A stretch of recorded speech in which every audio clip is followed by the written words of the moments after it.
And so I was really asking from that place of how do I protect my family? Or, what do I do to fix this? And all I heard was,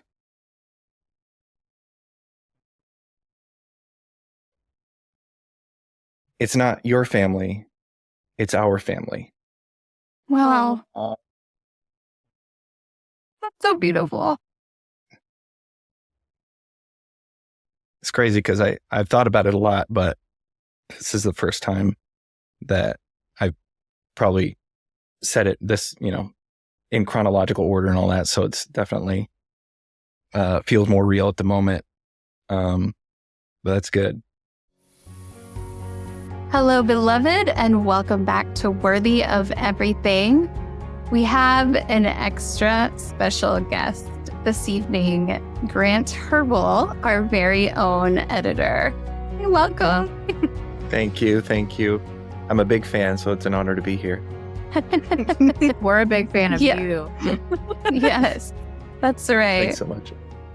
I usually don't actually give a history lesson, but I have to give a little history here because Grant is extra special. And so I have to say that we have known each other for a very, very, very long time, since you were a wee lad, teenager. And I have to give a shout out to your wife because she is obviously the fairest of them all and very special to me, since I basically was her big sister growing up, changed her diapers. I was just completely in love with her from the day I saw her at the hospital because I had always wanted a sister.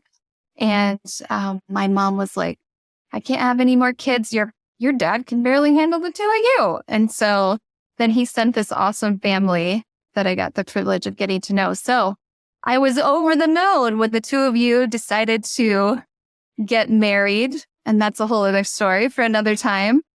But I think that the listeners would like to hear really quick how we decided to do this podcast. Okay. Well, from my perspective, it was pretty straightforward. I guess I had been feeling like there's got to be something like in this internet age that I can do or contribute to somehow to kind of spread the gospel or something like that. And that was just a thought in the back of my mind. And then one day, Jadra, you were visiting us, and I think you just happened to mention, we had been talking about death to life. And then you mentioned to me that you had on your heart an idea for a podcast or how a podcast could come about. But I think you mentioned that you weren't sure about the technical side of things. And that's where I would say, enough knowledge to get that going, I thought. And so I offered to edit if you did the recording, basically. And so that's how we kind of got going. But that was a while ago. It's been a long process, but it's been a really long I think process. We're starting to really come together now as far as a rhythm. And then there was always obstacles like my internet, which I couldn't even download the files. So now it's a lot better. You live in the sticks. Yeah, exactly. I understand what a that. blessing it is. There was zero internet, so this has been fun. Yep. And then I want to add this really cool part because we started talking about it and God had been putting it on my heart for a long time. And then I was like, well, I just need one more sign because I don't know. I just don't know. Like, this is a big move. And then your mom, who we've actually never done a group chat with the three of us. So it was the first time she texted me and you at the same time. And she had this picture of this letter, this note, just a little note that I had written to you from way back, like when you were a kid and I was young back then. And she found it. She said she found it at the bottom of a box. And she was like, look what I found. And this is a throwback for some of you, but Grant and we bonded over a couple of things. One of them was Mad TV Steward, which if you have seen it, you know it's absolutely hilarious. You could watch Yeah. some episodes on YouTube. And the other thing was Napoleon Dynamite. Like we were diehard fans and we would just like say lines from that movie all the time. And so I wrote him this note one time, just being silly, that said, I really love technology, but not as much as I love you. And this came right after I had said, like, I still need one more sign. And then I was like, Grant, this is our sign. This is wild. Like a That's 15-year-old note in the bottom of a box, or 20-year-old note. I don't even know. Yeah, I'd like to do the math on that, but I'd probably be depressed by the result. But it was a long time ago, and that's funny though because I remember it now that you say it, but I had forgotten about that. So that's pretty cool. So yeah, let's just first tell the listeners that you came to understand your identity in Christ and freedom from sin, and just give them a brief explanation of what are the big lies that Jesus set you from, because you actually don't have a death to life episode that they can listen to later. So Yeah. It's in a way it's kind of tough to pin down because I was raised in the church, and there was never a point where I guess I always had a desire to be close to God or feel like I was close to God. And so what I would do is study a lot, try to absorb information, and almost none of it was firsthand. There was occasional stuff like mountaintop experiences, and I think my biggest obstacle in getting into that was that I always felt like I needed to funnel everything that I was learning or that had to do with God in general through my brain, and so that I could take it apart and understand it and then try to assimilate it. So when I was living in Lincoln, we were living in Lincoln, my friend Ryan Millsap was telling me about some friends of his that were introducing him to the gospel, basically. And he was telling me different things. And then we had people coming to our small group that would tell me things that sounded pretty good. At first, it kind of sounded like this is not something like what I've heard before. This interpretation of the Bible is the way I thought of it. And so I spent a lot of time because I figured that it was good to be open-minded, and I would try to figure out what they were talking about. Like, how does this fit in with my previous understandings and my theology and all this different stuff? And so I was just like that for a long time and never really got any further than that. But one day I remember talking to Ryan about basically one of the concepts that somebody had brought up in our small group that I was trying to wrap my head around. And to be honest, I can't remember what that was right now, but it was something that I was like, man, I don't know, because this doesn't line up in the way I think it does. And he was like, yeah, whatever.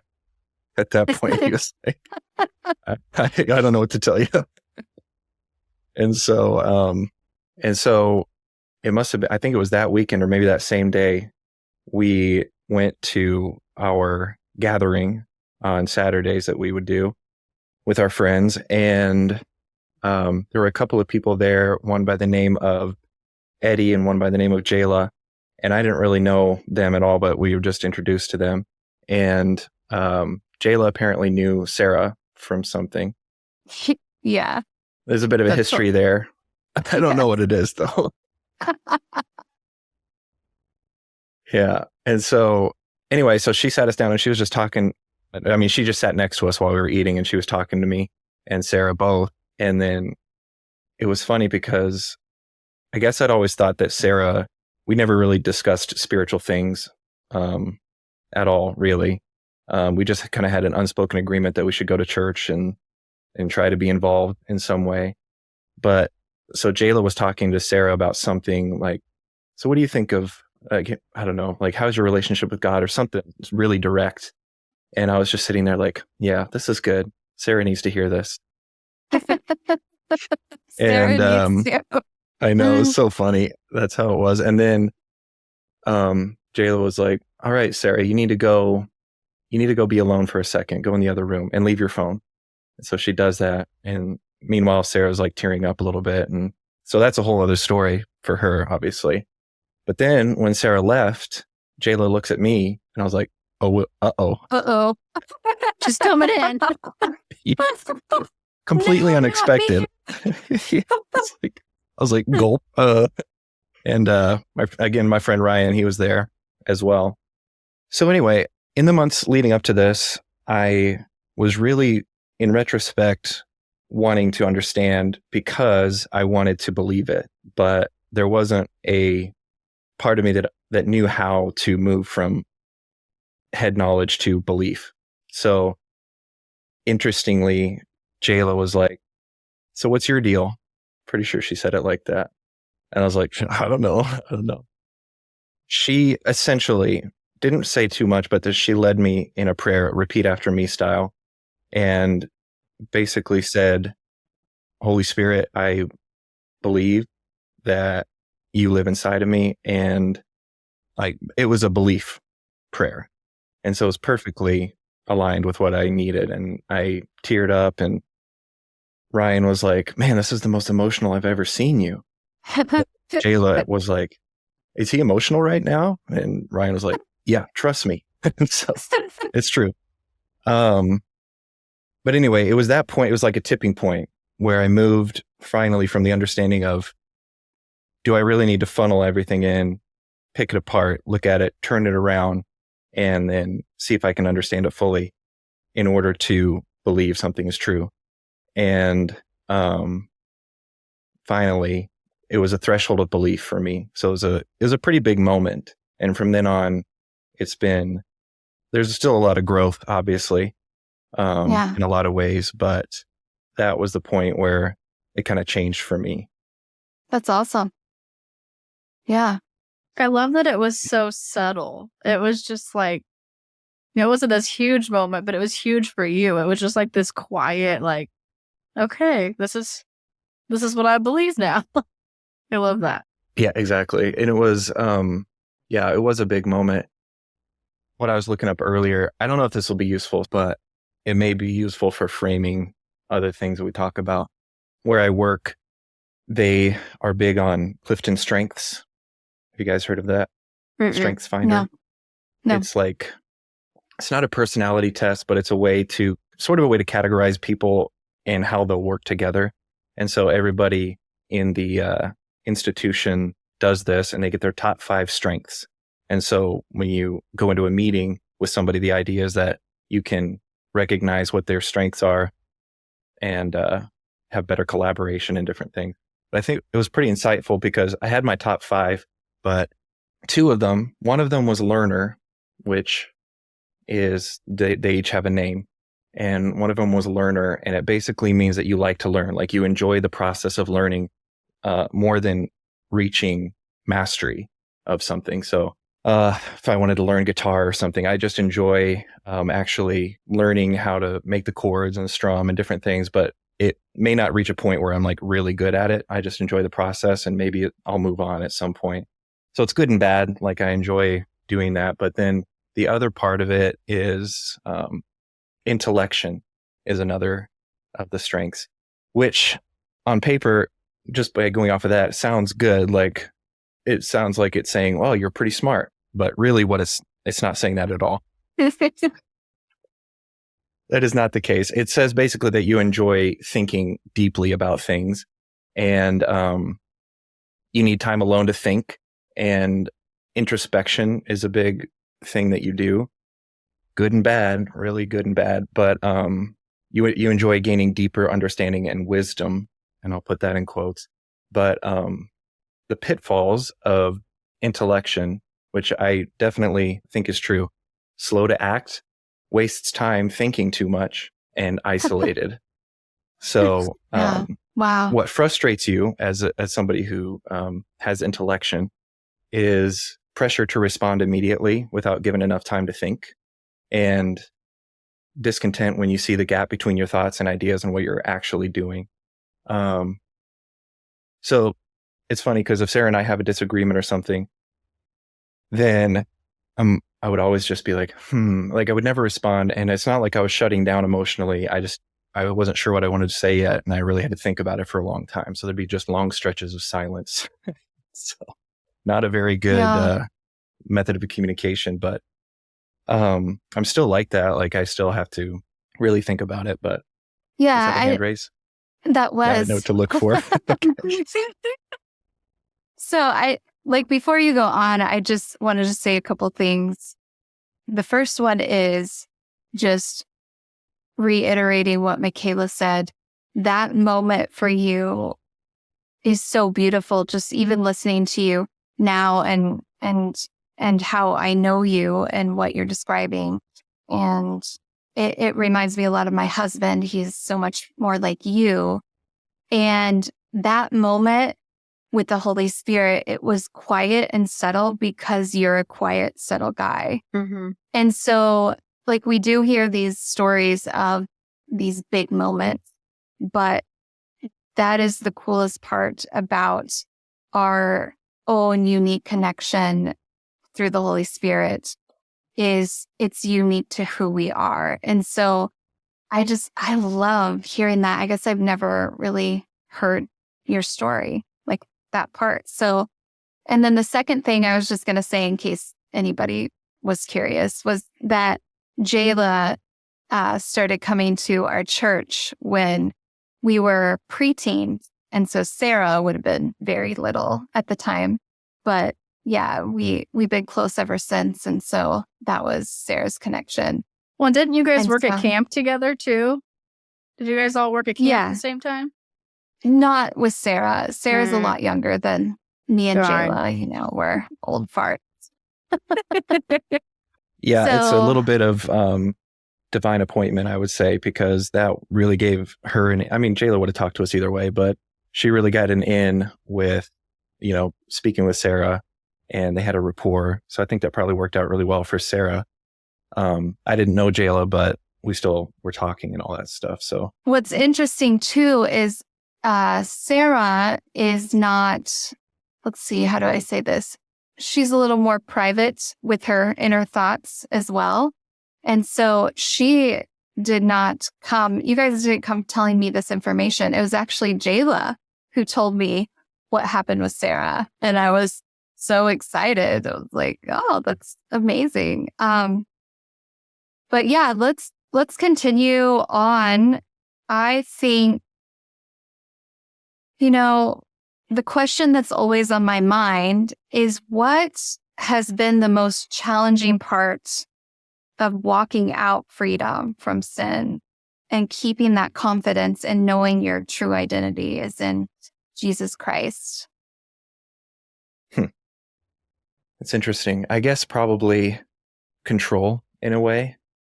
Control, not just circumstances or my surroundings or people or something like that, but how I interact with God and how he speaks to me.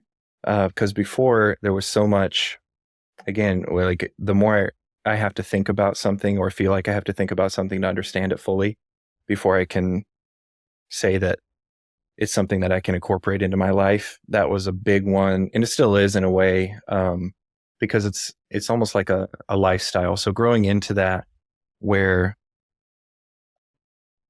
God speaks to you, God feeds you information, so to speak. That's kind of how it works with me. Like I'll be reading and obviously something will stick out to me in the Bible and you just sit with that for a minute.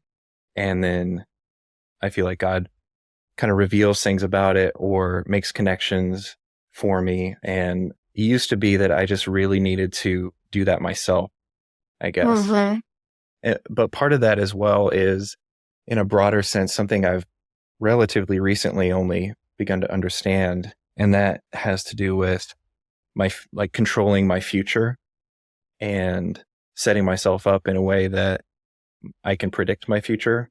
At least it feels like it. And so, because when I can't do that, I feel like anxiety and fear start to creep in a little bit. And so I've always wanted to be really in control of that, I guess. I was just going to say that I relate with that so much. Just, I think we grew up very similarly, and I always felt like I had all the answers to everything. And that really satisfied my sense of control. Like, I knew the Bible, I knew the stories, I knew what was supposed to happen in the future, I knew what to look for. So I felt safe. And then when I realized the gospel was a conglomeration of things that I had misunderstood, I felt not safe anymore in a way. It's like the control got taken from me, even though I never really had the control. It's a false sense of control. So I get that. I definitely had to wrestle with that in the beginning and give that to God. And it was just this false sense of I have control over things because I know what's going to happen. But in reality, that's not real. I think that it's so interesting because you're both the firstborn. Michaela, you're the only born. Grant's the firstborn.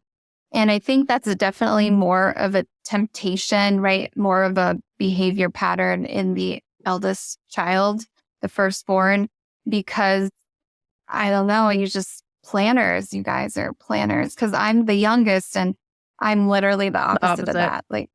I literally don't care. I need to know. I mean, since I had kids, it's changed a lot since having children, because you do have to plan ahead so much. God has really had to, just help me in that area.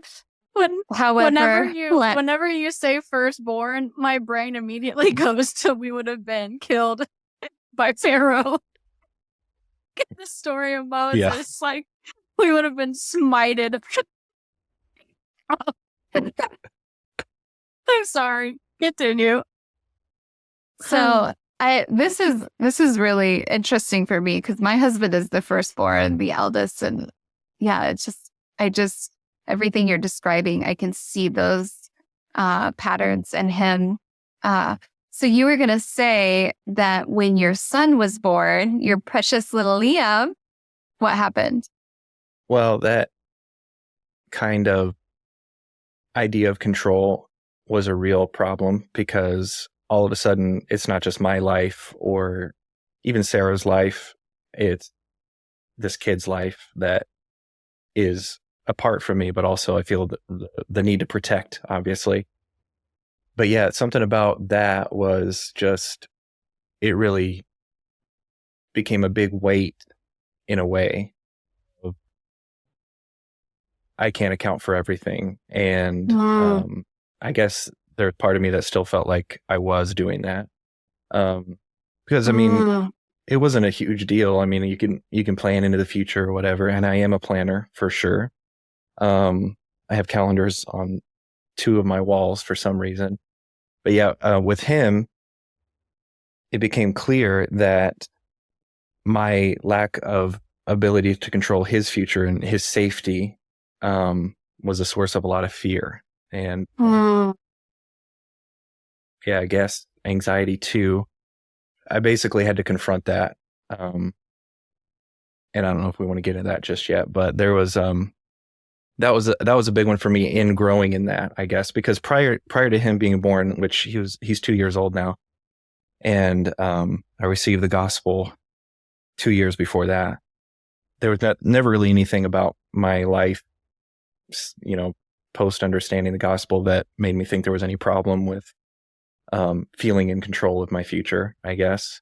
Wow. Like we decide to move or something, we just do it, or I don't know. It's just little stuff like we need a new car or whatever. Just, we plan it and we go out and get it. But with him, it's a complete variable. So anyway, I think that really changed things it brought things to the surface, I guess, is what I'm trying to say.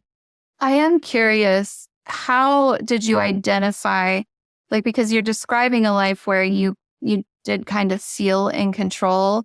And so how did the Holy Spirit help you start to recognize, oh, this is fear and anxiety? Well, this was another turning point. My dad and I, this was only last year, and I haven't talked about this really. I told Sarah about it a little bit, but this is the first time I had to come home and formulate my thoughts on it. So That's taken a while, actually. This was a long one. But anyway, so last year, my dad and I went on a camping trip, and we weren't anywhere crazy. Before Liam was born, we used to go camping in Minnesota and Colorado in not grizzly country, but black bear country. And we saw bears and different things. So there was an element of danger, but I was never really afraid. But once we went on our first post Liam camping trip, then I was just every night. It was here in Missouri, and it was not in a dangerous spot. We were just in the woods, and I was just terrified. Like I could barely sleep. And Wow. well, I couldn't sleep. I got a couple of hours, but it was rough. And during the day, I was like constantly thinking like, I don't want to be out here. I can't be away. Like what if something happens to me? And then at night, I'm sure I was imagining things, but like you'd hear some snap in the forest. But it wasn't just the source of that. Like even if I heard nothing and it was completely safe to my knowledge, it was just overwhelming fear, because I was thinking, if something happens to me, who's going to take care of Liam? Who's going to take care of my family? And then you start thinking, what if something happens to him while I'm away? Just crazy stuff. It's not crazy stuff, but it was stuff that was intrusive thoughts, right? It's intrusive thoughts from the enemy to really, tempt you into freaking out. Which intrusive thoughts are a big thing for me, actually. And I had to recognize that, but that's a whole different thing. That was an easier hurdle to overcome, because for us, it's just, lies come in.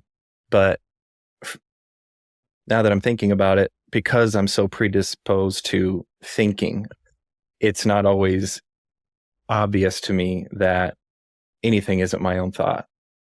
Right. And so that's an interesting thing to have to separate that out. And it may be a little bit harder to do that. But anyway, so all these thoughts, and I was praying to God, just asking for, I didn't even know what, because I hadn't really identified the problem, I guess, but I just had all this fear, and I was like getting pretty angry about it too, because I was thinking, there were promises in the Bible about protection and how the angels of the Lord encampeth around those who fear him and all this different stuff. But also believers die all the time. And so, right. And, their children die and all this different stuff. So I was saying to God that like you promise to protect, but there's a disconnect there because it doesn't happen. And so it didn't feel good enough to me. And so, we were in the woods, and that was a few nights, and it was really bad in the last night because I thought I heard voices. I was like, there's no reason for voices to be out here in the woods. And so we had our bear spray, because there are black bears supposedly in the area. So we brought that. But you were in South Missouri? Mm-hmm. Yeah, there are black bears. I saw one a couple of years ago. So I saw him run across the road, and I was so shocked because I lived in Tennessee, and in North Carolina, like you see that but to see one in Missouri was wild. So yeah. I mean, for real. We have mountain lions too. Yeah. It's funny you say that. Fears are real, Grant. I mean, we want to affirm that. I do appreciate that. That means a lot especially for our next trip. But it's funny because my dad, mountain lions weren't on my radar. Mountain lions weren't on my radar. Just the bears, because I grew up in Missouri. I'd never heard about it. I mean, people say, "Oh, I saw a mountain lion," but like, yeah, right. It's just a house cat. So true. And so then my dad said, they spotted a mountain lion around here like a few months ago. And I was like, are you serious? Now we're hiking on these trails, and I'm like always looking back, like, what's back? But none of that stuff ever bothered me before. I couldn't have cared less. Right. I mean, Sarah and I camped at Glacier, and there were grizzlies in the campsite. We found out the next morning, and we slept there the next night. So it wasn't a big deal to me. But yeah, anyway, so after having Liam, though, that apparently all changed, but I hadn't gone camping. I hadn't been in a situation since then where I had that much time to think, I guess, free of distraction, and B, was in a potentially dangerous situation, at least to my mind. And so that's where it all came to a head. And It's so true that when you have children, life very suddenly becomes much more valuable and delicate. And I can't agree with you more in that the same thing happened to me. Like, I was kind of a adrenaline junkie back in the day, but when I had my kids, it's like, just when they were little babies, oh, they're so delicate, and you're just like, are they breathing? Are they alive? And then also, it was just like, suddenly I'm aware of my own delicate situation of like, life is so fragile. You can die in a car accident in a second. And God forbid that you leave your child motherless or fatherless, right? So, I mean, it's natural. It's a normal temptation to be concerned about that. yeah, I think, I agree. And it's completely natural and reasonable. And, but man, it just blew up for me. And so I was in intense, just overbearing, and I didn't know what to do about it, because all the time since I received the gospel, I had learned to listen to God's voice and to spend time doing that. And I enjoyed it, obviously, but in that moment, all that was just out the window. Like, it was gone. Right. And that was frustrating too, because I was like, what about all this? What am I supposed to do with this? I don't know. And at the time, obviously, part of the problem was I wasn't listening, mostly just noise in my head. And so anyway, we were there in the woods. And then one of the days I was like, there's another campsite we could go to that's an actual campsite, and it's really nice. I was trying to convince my dad to do it because it's safer. Safe. It's in an And actual your dad campground. has no idea, right? Like, you're not telling your dad that you're being tempted with this fear. This is all in your head. Correct. And I wouldn't have shared it with anybody because I hadn't figured it out yet. So I wouldn't have known what to say. Right. That's right. Anyway, so we'd go to this other campsite, which is safer because there are people around, and it's near a river. So it was on the banks of a river. So at least one half of it was safe. Nothing's going to come out of the river. Bears can swim, right? dude. Like, bears can swim. I don't know if you knew that. Yeah, I guess so. It sounds so crazy because I'm just not afraid of those. I wouldn't be afraid to see a black bear. They're not going to, anyway. They're actually scaredy cats. It's the grizzlies you have to watch out for. Those ones will just eat you up. But the black bears are like, they're chicken. Yeah, my dad and I, when we were camping once, we came across one that got into our food, and it just took off. Like, I'd never seen something move so fast. And I was like, yeah, that's the way it would go. I knew that. Yeah, but, with black bears, they tell you to look bigger than you are, and they'll be afraid. And grizzly bears, you're supposed to like lay down and die and just submit. Yeah.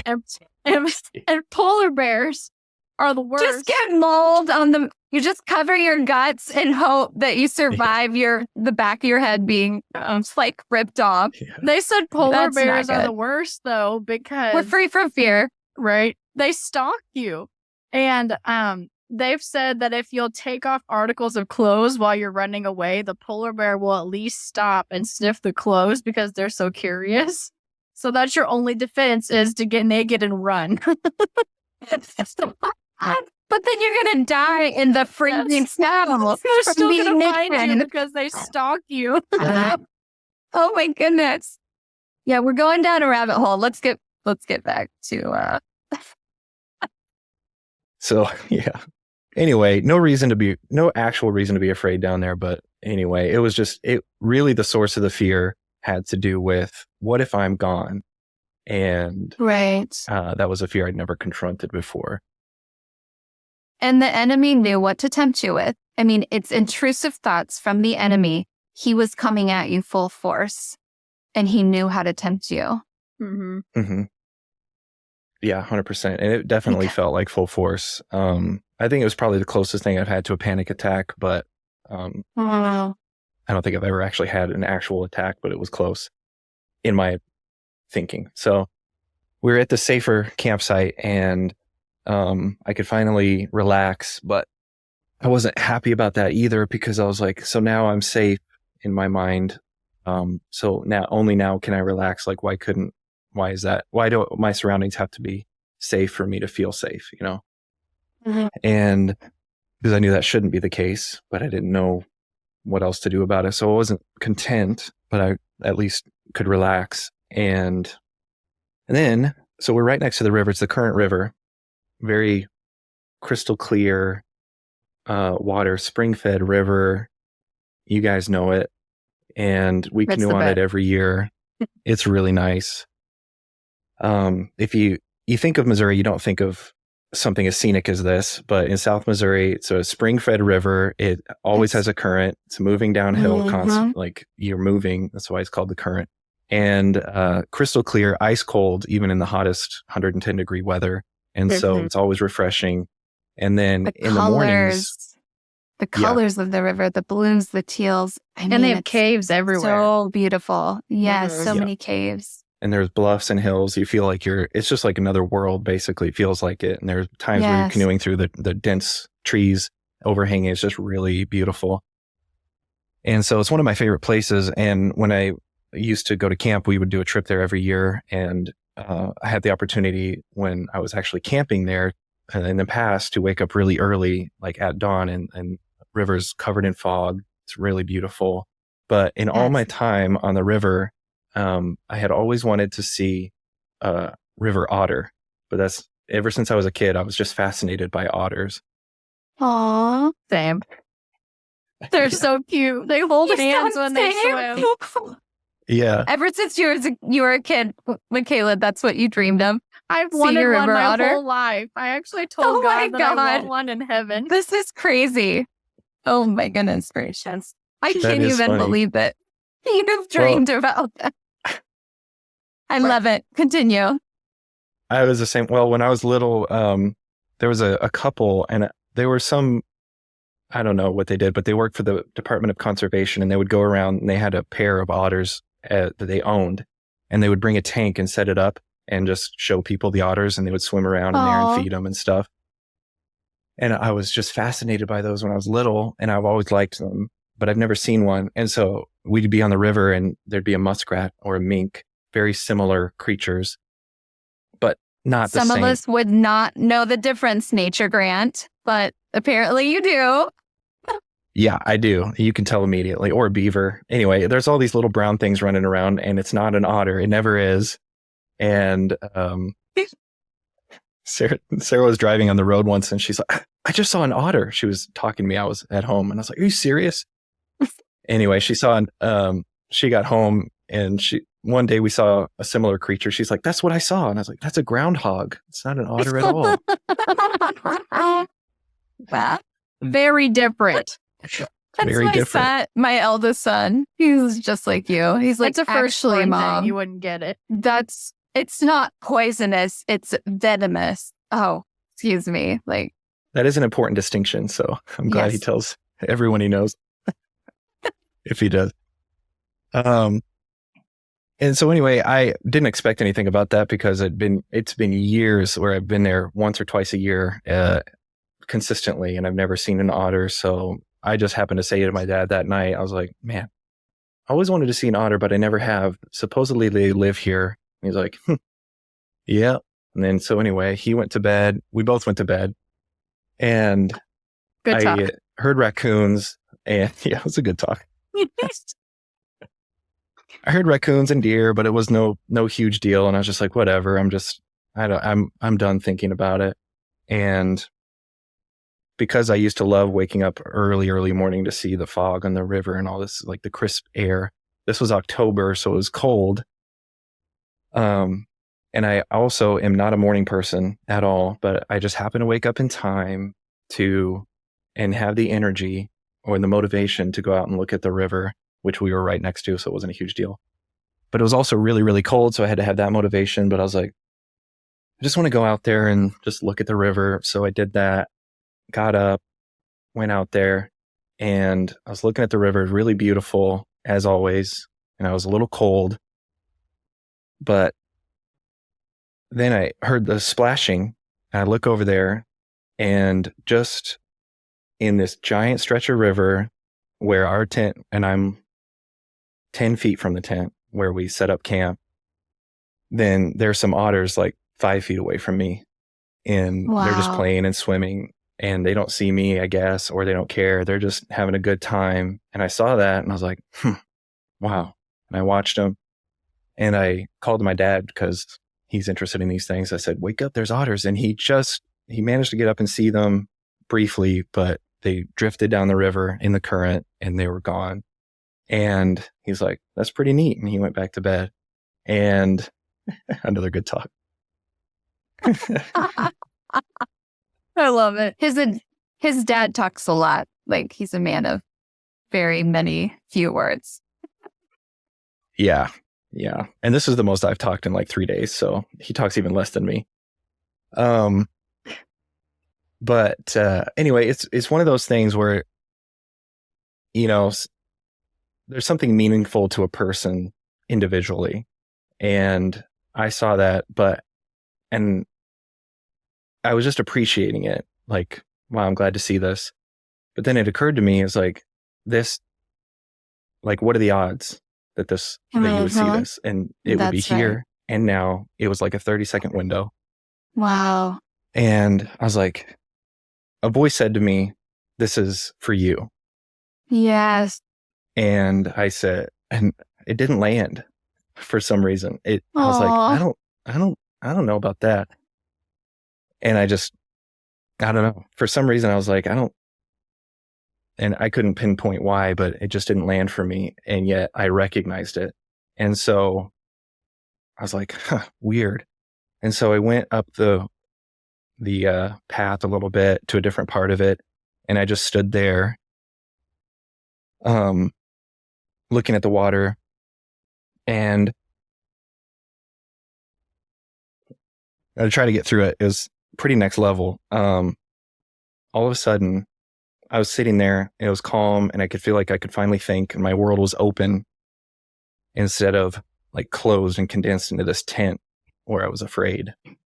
And all of a sudden, I just felt, specifically over here to my left, a presence.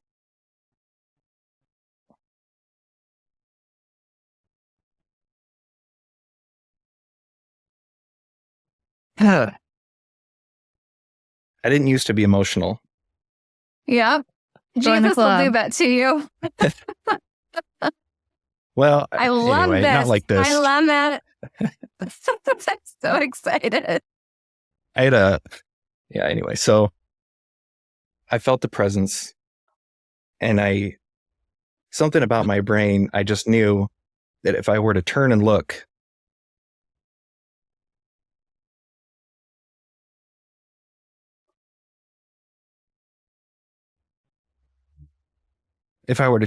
I would see him, Jesus. But I wasn't afraid to do that, but I also knew that would ruin it. So I just didn't. For some reason, like, it just felt right that I would know he was there. Wow. But the point is that he felt close and real. And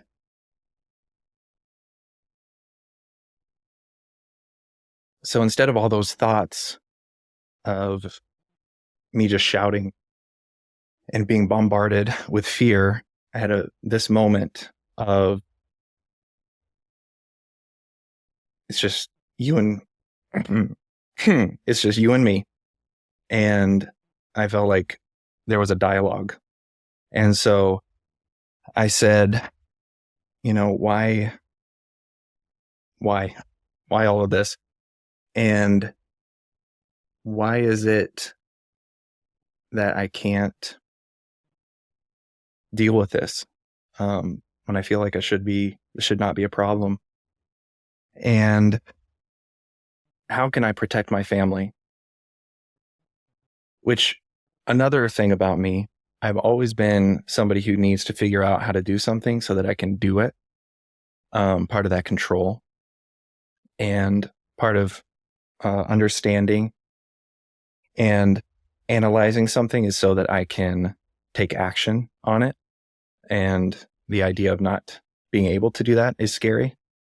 And so my prayers for a long time were, what do I need to do to overcome this, or whatever it might be? And so I was really asking from that place of, how do I protect my family? Or, what do I do to fix this? And all I heard was,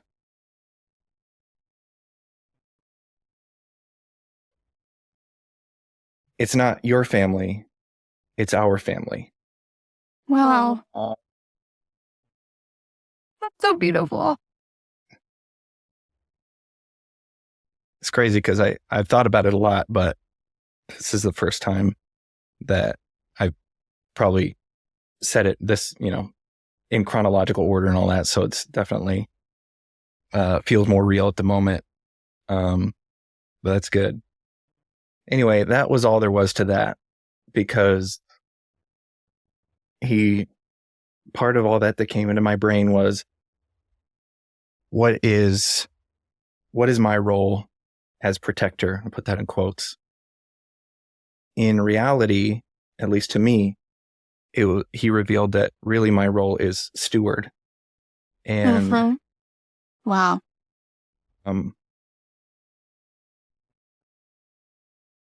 So from then on, I stood there for a while, and I asked him about some other stuff unrelated, and I just felt like we really, it was so clear. Just a perfect clarity moment where I could hear him and I knew he heard me. And it was extra nice because it was clear at that point that the sign, what I consider the sign with the Otters, and everything that had led to that point was all orchestrated to bring this moment around.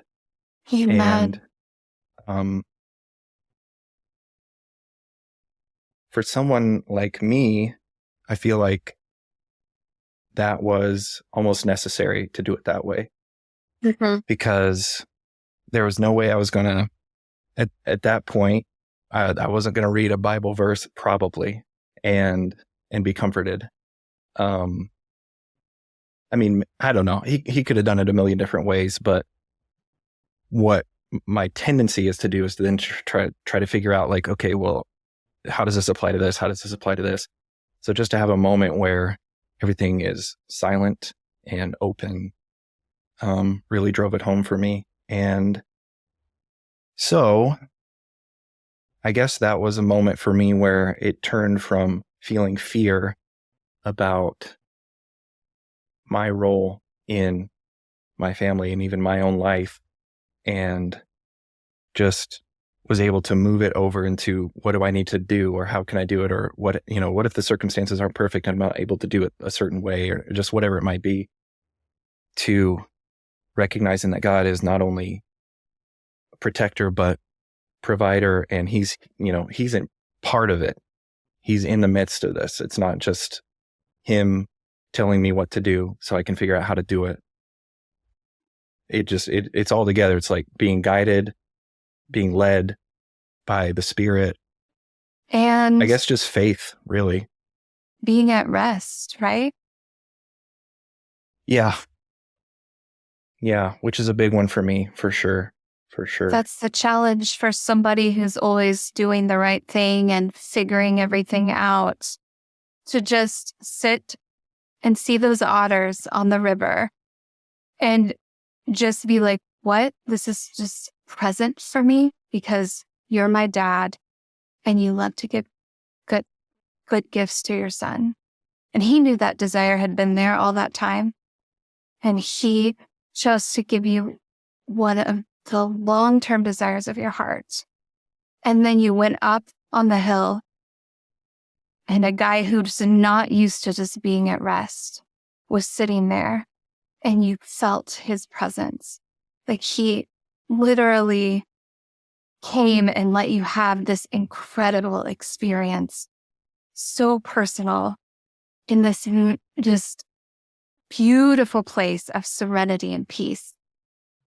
And I gotta say, like, that what you're saying is this happened a year ago, It was right? October. Yeah. And I just want the listeners to understand, like, you've been walking in understanding your identity, right? In understanding the gospel for 4 years, about 4 years or more. Mm-hmm. And 4 years. this is so cool to hear how our Father parents us. You know, you have a son now, and you're still, you know, looking at it from the worldly perspective, the physical realm of like, I got to protect my son, right? That's what good dads do, especially good Christian fathers. Like, we serve and protect our families. And he's like, nope, I serve and protect your family. And yes, I have appointed you to steward them, but I'm the divine protector and I'm always present with you. I mean, wow. Like, I'm blown away. This is so beautiful. I don't know what more people could want. Like, I'm just sitting here listening to this and understanding this message is realizing the restoration that has occurred with us in God, that we get to have moments like this. Like God chose to give you the desire of your heart by saying Otters, and that is the coolest thing ever. But the coolest thing, even above that, was literally being in the presence of what you felt like was Jesus. Like, you said you felt him. Like, that beats Otters. And I don't, I think that's what everybody is looking for. Like, there's nothing that anybody could ever want more than that. Like, when I think about what I really want in life, I don't have to want it anymore because it's mine. I have full access to the Father. And I have access because how much he loves me. Like, we get to have that intimate of a relationship with God that we can physically feel him near us. I'm just And like, sometimes we don't feel the closeness, right? Because we are being tempted with a lie. But the reality of Grant on the riverbank with Jesus, that's how we walk around. We walk around with Jesus. That's our reality. That's wildly good. Yeah, it's also not like in the years leading up to that, it's not like I ever felt like, oh, God's distant. Because Right. that was part of my thing, was understanding that God is, we're united with Christ. That's and right. so the desire that I always had to, got to quit that voice cracking thing. The desire to always be closer to God, which is how I would have phrased it, was replaced by the recognition that we can't get closer than fully united with him. And so I knew that. And so since then, I never really felt like, I got to get closer to God, or he feels distant today, or different things like that. I knew you can't trust that feeling, which does happen.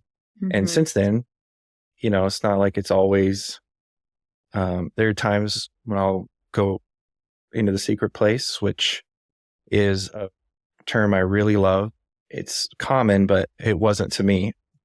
Back when I first learned about it, it was devotional time or something like that. But going into the secret place and just spending time there is always beneficial, never a waste of time, because I am close to God. But there's not always a physical sense of his presence. And so I feel like that's just something you believe, and you always believe it. And I do. But that day, it was definitely a gift. Right. Absolutely. Specifically for that, to say, like, when somebody's there, and it was just next level. Because of that, it's stuff like that. Like, you get a gift like that, and whatever it might be for a unique person, it is just a reinforcement, I guess, that he's always there. So in that moment where I could physically sense him, it's just a manifestation of the real fact that whether my human feelings feel it or not, he's always that close, just like you said. And I think you needed that in that moment. I think that that's what I hear you saying is sometimes we get these wild, miraculous, unexplainable experiences with the Father because we need it. We need him to show up. We need him to do a miracle. Your confidence was waning. You were about to have a panic attack. You were being tempted with ridiculous fear about a bear killing you in Missouri. I mean, it could happen, but it's unlikely. And you needed him to show up in a big way. And I think that's the beauty of knowing, like, sometimes we hear people's stories and we're like, well, I want that. And you need to know that you have that. He will show up in the way that you need. And so if you're not having this like wild, miraculous thing happen to you that's just so crazy, honestly, it could just be because you're so confident and mature in your faith. I don't know. But you needed that. Yeah, agreed. Yeah, it was a big turning point for me in growing to that realization. And I mean, in reality, the whole weekend or however long it was necessary to be able to confront that like that. May not have happened otherwise in that way.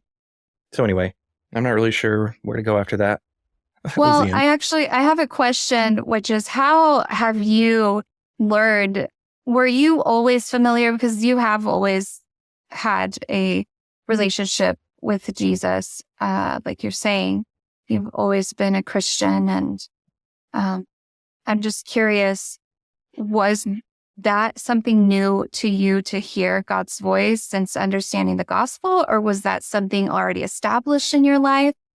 How have you grown in recognizing, oh, this is God? Like, I know that's him. Well, growing up, and I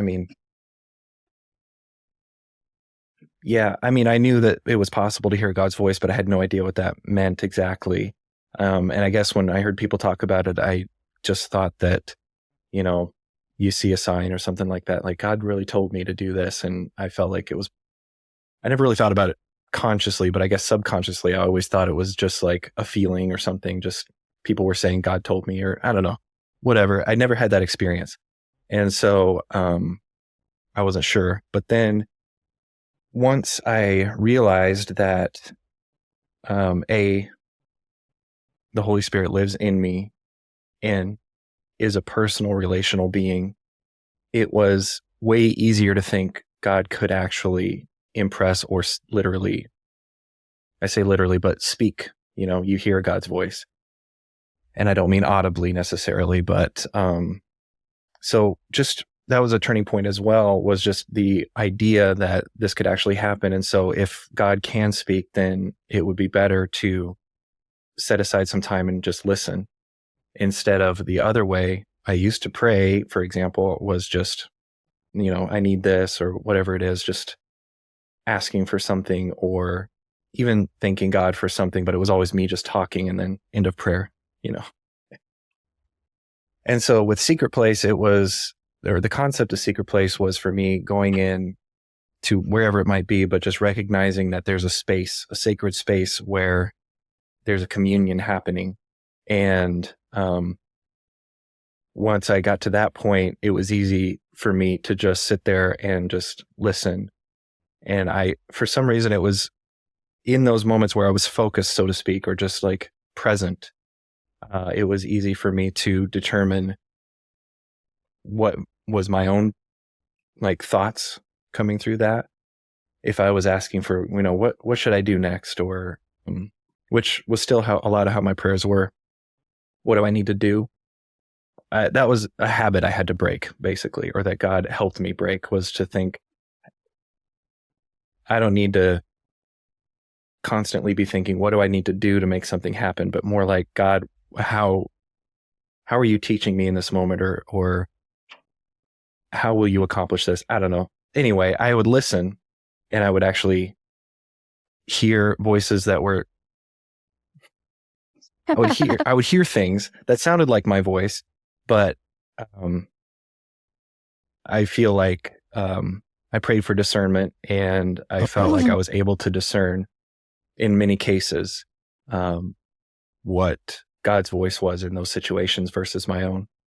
But those were more like focused moments or set aside moments where I was actively engaged with listening. So when it was more like frantic and fear was coming in, just all of that went away. And so it was really interesting. Yeah. It was interesting that when I walked up that river and I felt God's presence there, I wasn't praying for anything at that point. I was just standing there. And yeah, because when I had seen the otters again, it didn't land for me. And so I wasn't really in the headspace where I was thinking, God, what do you have to tell me right now? It was just residual wondering why I was feeling this way. And yet in that moment, it was a way for God to say to me that even when you're not actively focused, I'm still here, basically. Right. And you can still hear me. That's the resting part. Like you're not even trying to listen, right? You're not even like, okay, I'm going to take time to listen. You're just resting in a beautiful place. And that's where like it was just so loud and clear. That's so good. Yeah, I don't know if that answers your question because I did forget what it was. No, it's so good. I guess I'm just so grateful because you and my husband are so similar. I feel like this is really helping me understand him more. I know one thing that we've talked about and that he shared is just him giving, because when you have that internal dialogue where your brain is so educated, for lack of a better word, like you are the guy that just has a wealth of knowledge and information because you spent your whole life taking in information, right? You've always been a big reader. That's how my husband has been. And so your instinct for all you more introverted people that are always just taking in new information and educating yourself so well, I would say that the enemy will tempt you to filter what's happening through the knowledge that you've gained. Would you agree with that? Kind of what you're saying. And so I could see the challenge of giving that voice, right, of the Holy Spirit credit when you've just spent years filtering even that voice, comparing it to the knowledge that you have, right? And so I just think it's so cool how we all have, and this word is from Kayla, our own unique fingerprint in our relationship with the Father. Of like, he knows how to speak to you. He knows how to train you in discernment. He knows how to talk to you that you're going to notice, that you're going to hear him. And it's going to be totally different. It is wildly, totally different than how he talks to me and how he talks to Michaela, right? We all have our own unique individual intimacy with him. I love it. So good. Is there anything else on your heart to share? I don't think so. I do think that what you just said was very insightful, especially if you don't experience things the same way, because it's hard to articulate in a way, but I think that is very well said, that you kind of have to compare it against your knowledge that you've acquired yourself, against what the Holy Spirit's saying in a way. It's just a predisposition, I guess. But part of that growth is recognizing that my own brain is not the source of truth. And it's not going to be able Amen. it's not going to be able to generate truth out of information. And so being able to give up that control, it was a big thing for sure. And it creeps in for sure as well. Because I've had many years of doing it the other way, but it's much more restful now to recognize that what God can reveal to me is not dependent on my knowledge, I guess you could say, or whether I can acquire more knowledge to make a revelation happen or something like that. It's completely different. And so, I think rest is the word for me, for sure, when it comes to stuff like this, because there's always almost always a frantic level of consuming, getting things, putting things in here, so that it can then I can take it and squish it down into my heart if I'm lucky. That's awesome. But that is it is anxiety inducing. It's not a good way to live. And so don't do that. Don't do that. And there was a verse, Mark 5:36. This was something that was mind-blowing to me, even though I'd read it a million times or at least heard it a million times. And Jairus is a person whose daughter just died. And Jesus says, Mark 5:36, Jairus and the people around him are talking. And Jesus overheard their conversation and said to Jairus, "Do not be afraid, just believe." And it's pretty simple. To me, it was just those words, don't be afraid, just believe. And that is, for me, in my way of thinking, in my Clifton Strengths intellection, is the word for me. Yes, absolutely. Just believe. Don't be afraid. Let go of that form of whatever it is, and just believe. And there's rest in that. So I think that's it. I think that's